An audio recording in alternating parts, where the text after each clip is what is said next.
할렐루야. 10월 30일 금요일 새벽 기도를 시작하도록 하겠습니다.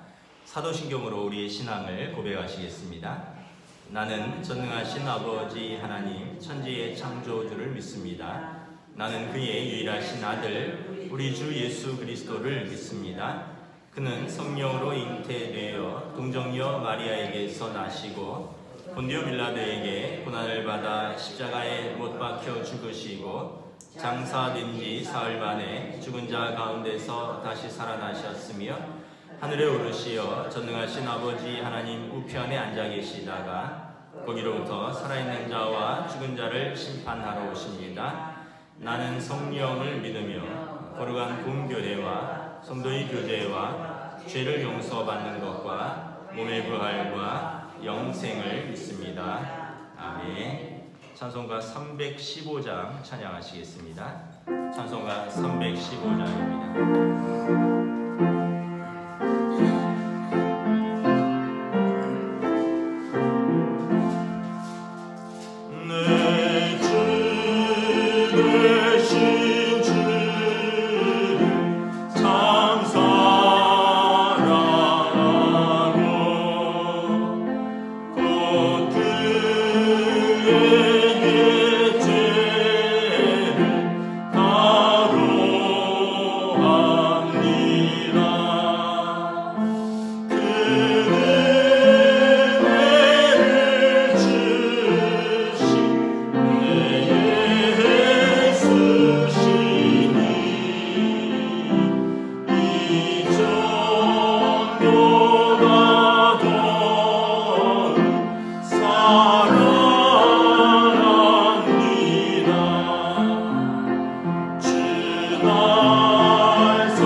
구약성경 예레미야서 52장 12절부터 23절 말씀입니다. 구약성경 예레미야서 52장 12절부터 23절 말씀입니다. 다 찾으신 줄 알고 저와 여러분들이 한 절씩 교독하도록 하겠습니다.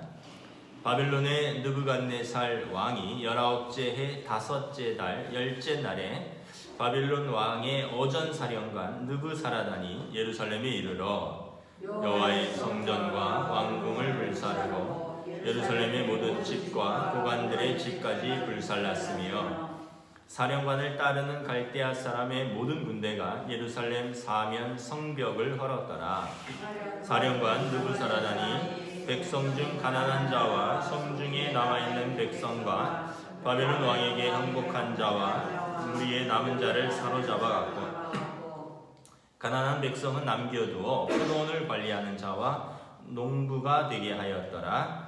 갈대아 사람은 또 여호와의 성전의 두 놋기둥과 받침들과 여호와의 성전의 놋대야를 깨뜨려 그 놋을 바벨론으로 가져갔고 가마들과 부삽들과 부집개들과 주발들과 숟가락들과 섬길 때 쓰는 모든 놋그릇을 다 가져갔고 사령관은 잔들과 화로들과 주발들과 솥들과 촛대들과 숟가락들과 바리들 곧 금으로 만든 물건에 금과 은으로 만든 물건에 은을 가져갔더라. 솔로몬 왕이 여호와의 성전을 위하여 만든 두 기둥과 한 바다와 그 받침 아래에 있는 12 놋소 곧 이 모든 기구의 놋무게는 헤아릴 수 없었더라.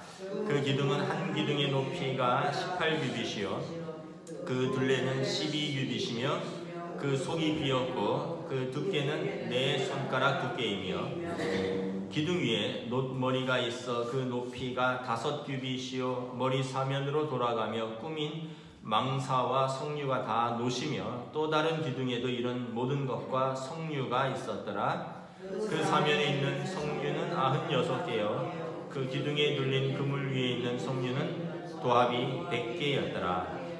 아멘. 할렐루야. 오늘 새날을 주셨습니다. 오늘 하루도 하나님께서 은혜와 평강으로 함께하여 주시기를 축복합니다.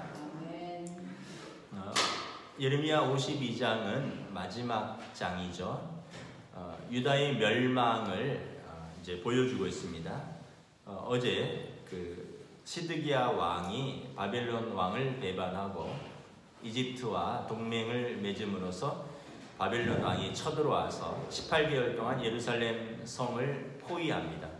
그리고 이제 예루살렘에 기근이 오고 이제 백성들이 도망가고 성벽은 다 무너지고 오늘 말씀에 보면 왕의 궁전과 여호와의 성전을 다 불살르고 그리고 이제 그 좋은 집들 모든 집과 고관들의 집까지 불사르고 그리고 성전과 왕궁의 모든 귀한 보물들과 기물들을 다 가져갑니다. 시드기야 왕은 자기 아들들은 왕의 눈앞에서 비참하게 다 살해당했고 시드기야 왕은 두 눈이 뽑히고 놋사슬로 손과 발이 묶인 채로 바벨론까지 포로로 잡혀가서 비참하게 마지막까지 감옥에서 있다가 삶을 마치게 되는 것입니다. 오늘 말씀에 보면 예루살렘의 자랑이었죠. 상징이었습니다. 그리고 이스라엘 사람들의 마음에 이곳에 하나님이 계신다라고 자부했던 예루살렘의 성전과 왕궁이 불살라지게 되는 것입니다. 15절에 보면 15절 16절에 건강한 사람들, 일할 만한 사람들, 또 똑똑한 사람들은 다 포로로 잡아갔고 가난한 백성들 일부만 남겨두어서 포도원을 관리하는 농부가 되게 했습니다. 17절 18절에 보면 여호와의 성전에 그 바치고 있는 두 놋기둥 야긴과 보아스라고 하죠. 그곳에 있는 놋을 다 벗겨가고 또 성전 앞에 있는 놋대야를 깨뜨려서 가져갑니다. 워낙 크기 때문에. 그 외에도 성전에 이제 제사 때 쓰이는 기굴들 또 뭐 기물들 또 19절에 보면 금으로 만든 것, 은으로 만든 것, 놋으로 만든 것 다 가져갑니다. 20절에 보면 이 바다라 그러죠. 그 물두멍입니다. 큰 물두멍 대야를 놋으로 만들고 그 놋을 12 놋으로 된 소가 동서남북으로 바치고 있었는데 이 소를 무거우니까 이제 이걸 다 깨뜨려서 또 녹여서 다 가져갑니다. 그 가져간 노새 무게를 헤아릴 수 없었다. 이렇게 되어 있습니다. 21절, 22절, 23절에 성전의 모든 것, 왕궁의 모든 보물들 다 가져가는 것이죠. 그래서 예루살렘의 가장 아름다운 곳이 어디 있냐 하면 솔로몬의 성전과 솔로몬의 왕궁이었습니다. 그리고 이 다윗 왕의 그 예루살렘 성벽이었습니다. 이것이 세 가지가 상징입니다. 그런데 이것이 다 무너지는 것입니다.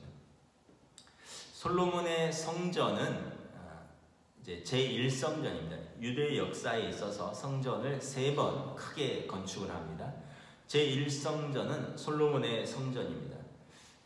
원래는 솔로몬의 아버지 다윗 왕이 이제 나라를 태평하게 다 이제 국력도 번창하고 나라도 풍요롭고 번영하고 모든 평안을 가져온 이후에 그가 하나님이 계신 성막을 들여다봤더니 성막은 이제 모세 때부터 가져왔던 텐트죠, 장막. 마음에 하나님의 성전이 너무 초라한 거예요. 그래서 이렇게 기도합니다.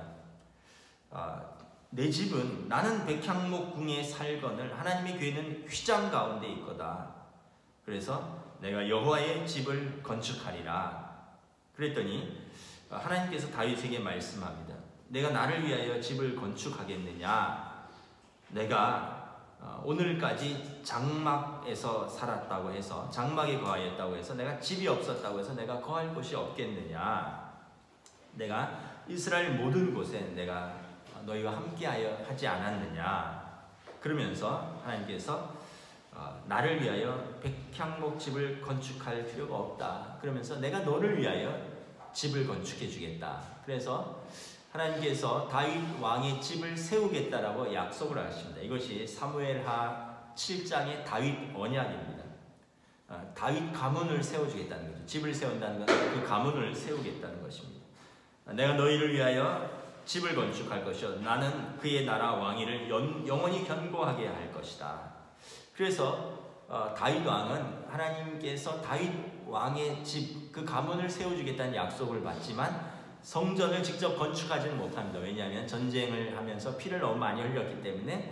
그래서 그 아들 솔로몬 때에 성전을 건축하게 되는 것입니다. 그래서 다윗이 평생 하나님의 집을 건축하고자 하는 그런 열망과 또 기도와 정성을 모아서 다윗 왕이 많은 금과 은과 놋과 그리고 레바논의 좋은 백향목 나무들을 다 준비해 두고 다윗 왕은 돌아가셨죠. 그리고 그의 아들 솔로몬 때에 이 모든 것을 가지고 성전을 건축하게 되는 것입니다.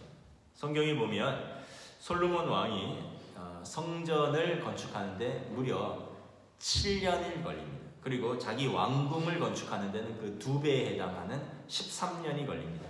20년 동안 성전과 왕궁을 건축을 하는 것이죠.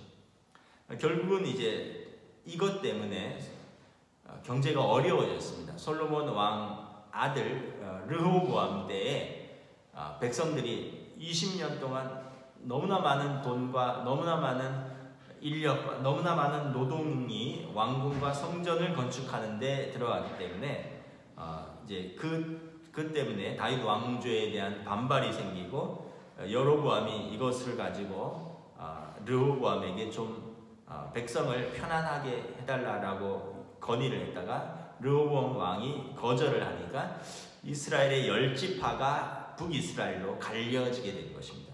어떤 면에서 보면 여러 가지 이유가 있겠지만 어떤 그 분열의 단초를 제공하는 것은 성전과 왕궁을 무려 20년 동안 과도하게 건축한 원인도 있는 것입니다. 제가 최근에 창덕궁에 갔었습니다. 창덕궁에 가면 한번 여러분들 기회가 되면 한번 가보십시오. 예전에는 비원이라고 했는데 그건 일본식 표현이고 후원이라고 있습니다. 왕궁의 후원, 정원이라는 뜻이죠.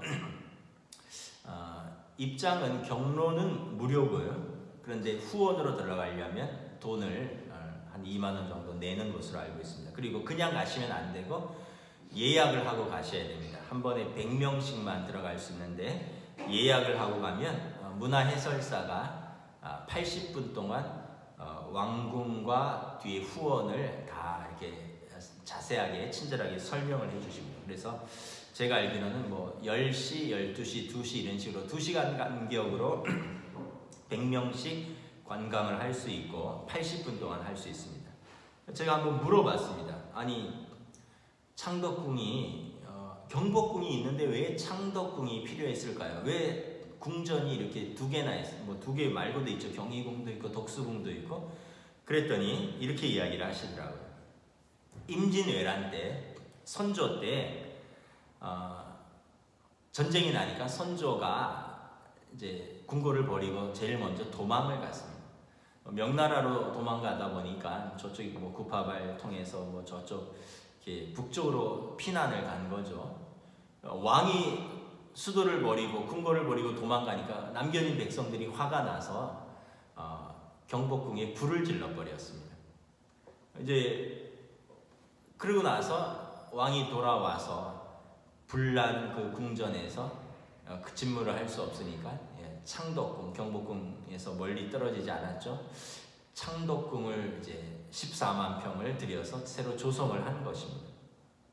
그리고 300년 동안 경복궁이 방치되었습니다.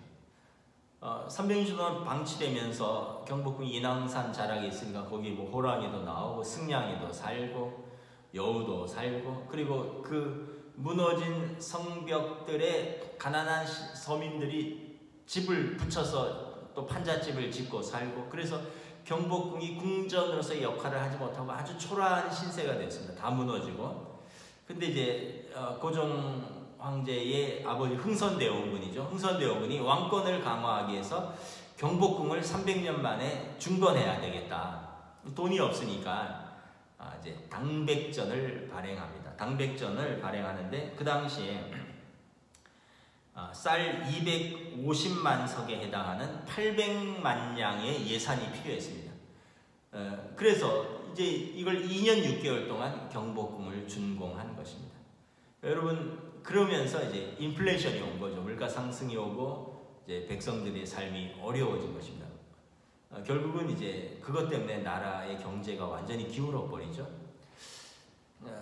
여러분 어떻게 보면 이 경복궁을 흥선대원군이 2년 6개월 동안 짓고 나라가 휘청였는데 솔로몬 왕은 성전을 7년 동안 지었다는 거예요. 자기 왕궁은 13년 동안 지었습니다. 그러니까 얼마나 나라 경제가 어려웠겠어. 얼마나 백성들이 여기에 고열을 다 쏟아 짜서 넣었겠습니까? 그렇게 해서 지은 아름다운 궁전이고 아름다운 성전입니다. 그런데 이것이 지금 다윗 성벽 또 솔로몬의 성전 솔로몬의 궁전 한순간에 다 불타버리는 것입니다. 역사상 가장 아름다웠던 성전, 가장 그들이 자부심을 가졌던 우리에게는 솔로몬 성전이 있다. 하나님께서 이곳에 계신다. 왜냐하면 역대하 7장에 보면 솔로몬이 성전을 건축하고 낙성식을 할 때 하나님께서 이 제사를 받으시면서 내가 이곳에 내 이름을 두고 이곳에 내 영광을 두며 내가 내 얼굴을 항상 이곳으로 향하겠다 약속하셨거든요. 그래서 그들은 자기들의 신앙의 불순종과 또 자기들의 삶에 방탕하고 타락한 삶은 신경 쓰지 않고 이곳에 하나님이 계신다. 우리는 하나님의 성전에 우리는 다니고 있다. 이 자부심으로 살은 겁니다. 근데 하나님께서 하나님의 기쁨과 하나님의 영광이 가득했던 성전이 슬픔과 지금 수치의 장소로 전락하게 된 것입니다. 다 무너진 것입니다. 역사적으로 유대인들이 3번 성전을 건축합니다. 제1성전이 솔로몬의 성전이고요. 그리고 바벨론에서 포로로 돌아온 이후에 성전이 재건됩니다.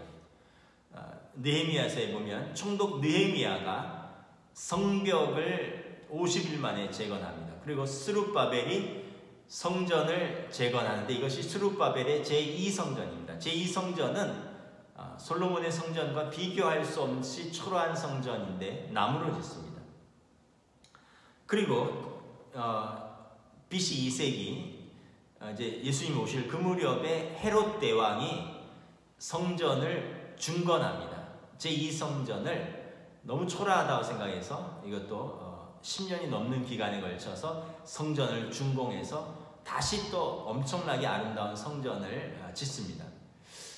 그런데 AD 70년에 이제 이스라엘이 로마에 반란을 일으키니까, 독립운동을 일으키니까 로마의 티토 장군이 AD 70년에 다시 예루살렘으로 진군해서 다시 예루살렘을 진압하면서 예루살렘 성전 제2성전을 보강한 헤롯 성전을 다시 무너뜨립니다. 그리고 무너뜨리고 남은 것이 흔적이 서쪽 벽 일부입니다. 길이 50m, 높이 18m 되는 성벽만 남고 나머지는 다 다시 또 무너졌습니다. 그 안에 있는 기물들 다 불타고 다 약탈당해 간 것입니다.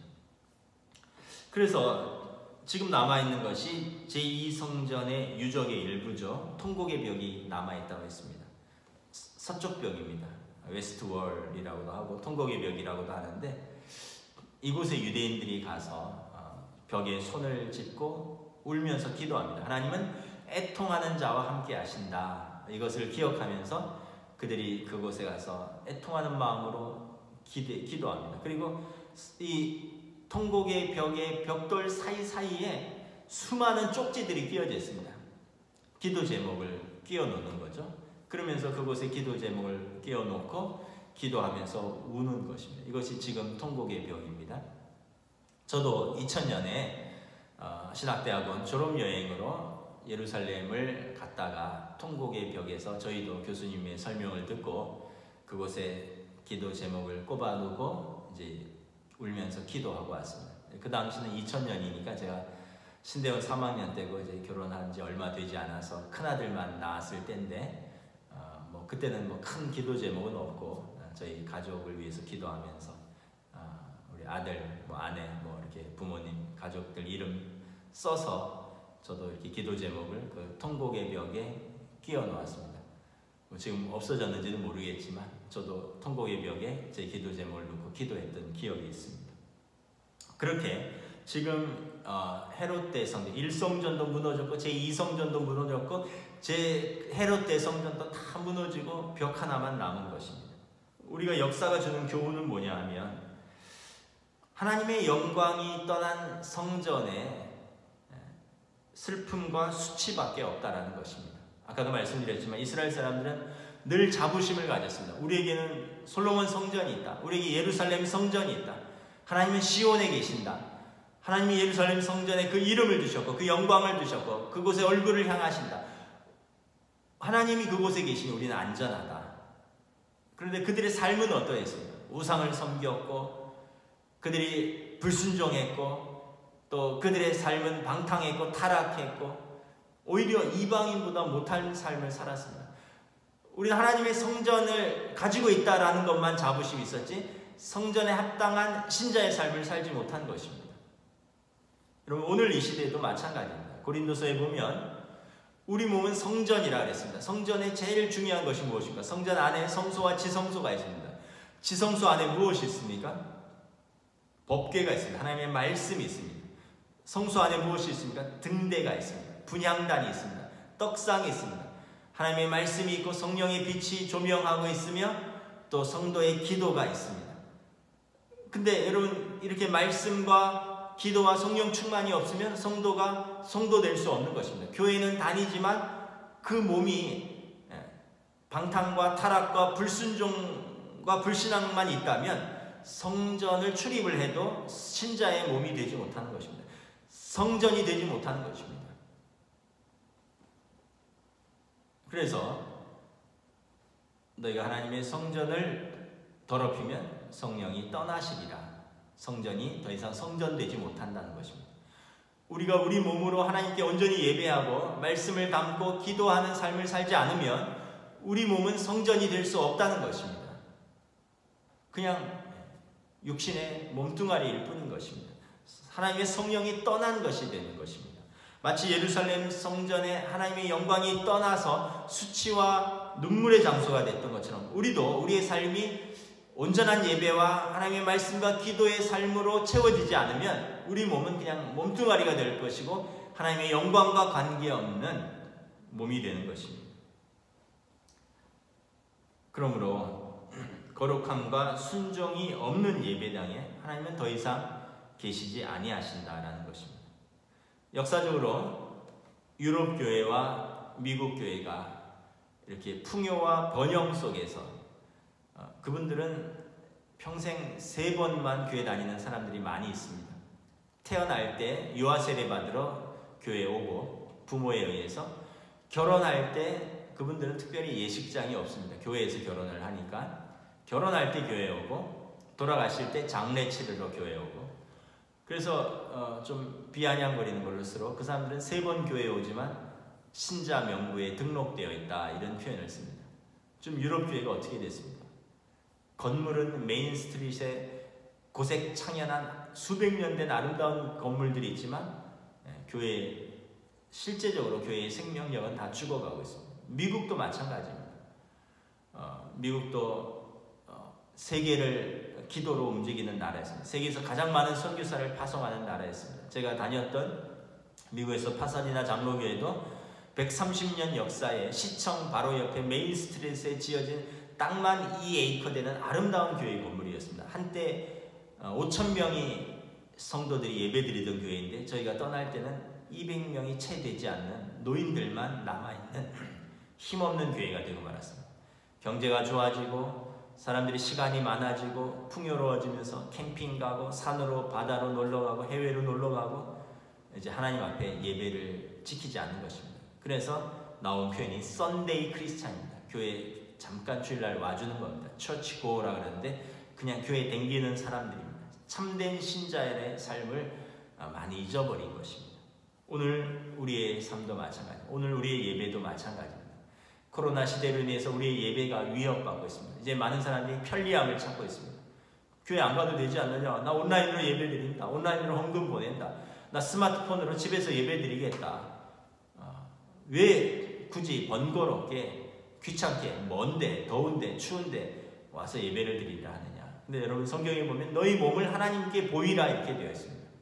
물론 집에서도 경건하게 보일 수 있겠지만 여러분 집에서 캠핑장에서 어찌 우리가 영과 진리로 드리는 예배로 드릴 수 있겠습니까? 코로나 이후에 한국교회도 아마 심각한 도전에 직면할 것으로 보입니다. 여러분 개개인들도 하나님 앞에서 우리가 어떻게 성전될 것인가, 어떻게 참된 예배자가 되고 어떤 신자가 될 것인가 하나님 앞에서 성찰하고 또 지켜나가는 시간들이 되시기를 축복합니다. 기도하겠습니다. 하나님 은혜를 감사합니다. 오늘 예루살렘의 성벽이 무너지고 솔로몬의 그 아름다운 성전과 왕궁이 다 불타고 무너지고 돌 위에 돌 하나 남지 않고 금과 은과 놋과 수많은 헤아릴 수 없는 보물들과 기물들을 다 약탈당해 가는 것을 바라봅니다. 하나님의 영광이 사라진 성전은 더 이상 성전되지 못하고, 그리고 그것은 기쁨과 영광의 장소가 아니라 수치와 조롱, 비탄의 장소가 된다는 것을 깨닫습니다. 우리도 오늘 우리의 몸이 성전이고 또 우리의 예배당이 있습니다. 우리가 우리의 몸과 우리의 예배당을 하나님께서 임재하시는 거룩한 공간, 거룩한 몸으로 갖고 가지 않으면 우리 몸도 거룩한 성전이 되지 못하고 신자의 성전이 되지 못하고 육신의 몸뚱아리밖에 남지 않을 것입니다. 우리 교회도 참된 신자들이 모여서 신령과 진정으로 예배드리는 거룩한 공간이 되지 못한다면, 거룩함과 순종이 없는 공간이라면 이 예배당은 그냥 벽돌 건물에 지나지 않을 것입니다. 우리가 다시 한번 하나님 앞에서 참된 신자의 삶, 참된 예배당이 무엇인가, 거룩한 성전은 어떤 모습인가를 돌아보는 시간 되게 하여 주시옵소서. 코로나 시대로 말미암아 더욱더 어려움과 도전에 직면한 이때 우리가 하나님 앞에서 신령과 진정으로 예배드리는 삶, 참된 신자의 삶을 회복할 수 있도록 은혜 베풀어 주시옵소서. 감사를 드리오며 우리 주 예수 그리스도의 이름으로 기도드리옵나이다. 아멘. 하늘에 계신 우리 아버지, 아버지의 이름을 거룩하게 하시며 아버지의 나라가 오게 하시며 아버지의 뜻이 하늘에서와 같이 땅에서도 이루어지게 하소서. 오늘 우리에게 일용할 양식을 주시고 우리가 우리에게 잘못한 사람을 용서하여 준 것 같이 우리 죄를 용서하여 주시고 우리를 시험에 빠지지 않게 하시고 악에서 구하소서. 나라와 권능과 영광이 영원히 아버지의 것입니다. 아멘.